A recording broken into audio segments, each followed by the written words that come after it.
ગાંધીનગર જિલ્લાના ડભોડા ખાતે આવેલ શ્રી એમ.એચ. વિદ્યા મંદિર ખાતે વૃક્ષમાં વાસુદેવ છોડ મારણ છોડ આ ભાવનાને ચરિતાર્થ કરી ફક્ત શાળાના બાળકો જ નહીં પણ સમગ્ર શાળા પરિવાર અને વિશેષ વાલીગણની પર્યાવરણ પ્રત્યેની પોતાની વ્યક્તિગત જવાબદારી સમજી વૃક્ષારોપણ કરી તેનું મહત્વ શાળામાં અભ્યાસ કરતા બાળકોને સમજાવવામાં આવ્યું હતું.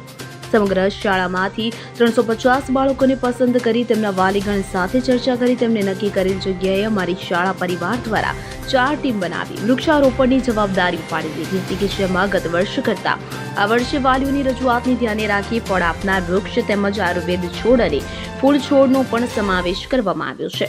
આ ઉપરાંત શાળામાં પર્યાવરણ પ્રેમી શિક્ષકોની ટીમ મહિનામાં એકવાર જે તે ટીમ વૃક્ષોની રૂબરૂ મુલાકાત લઈ વાલીશ્રી સાથે રાખી તેના ઉછેર અંગે વિચાર વિમર્શ કરવો ઉપરાંત વૃક્ષોને રક્ષણ માટે વૃક્ષના ફરતે જાળી લગાવવી એટલું જ નહીં પણ વર્ષના અંતે સરસ રીતે માવજત કરેલ શ્રેષ્ઠ વૃક્ષની પસંદગી કરી પ્રોત્સાહન ઇનામ આપી આ કાર્યને બિરદાવી આ પ્રવૃત્તિને આવનાર દિવસોમાં વધુને વધુ વેગવંતા બનાવવા માટેના તમામ પ્રયત્નો શાળા પરિવાર દ્વારા કરવામાં આવશે અને આ શાળાના આચાર્યશ્રી દ્વારા વિદ્યાર્થીઓને વિવિધ પ્રવૃત્તિઓમાં પણ સક્રિય કરી રહ્યા છે.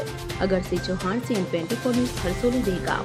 હવે જુઓ દેશ દુનિયાની તમામ ખબરો તમારી આંગળીના ટેરવે. ઉઠાવો મોબાઈલ અને Google Play Store પરથી ડાઉનલોડ કરો અમારી CN24 ન્યૂઝ મોબાઈલ એપ.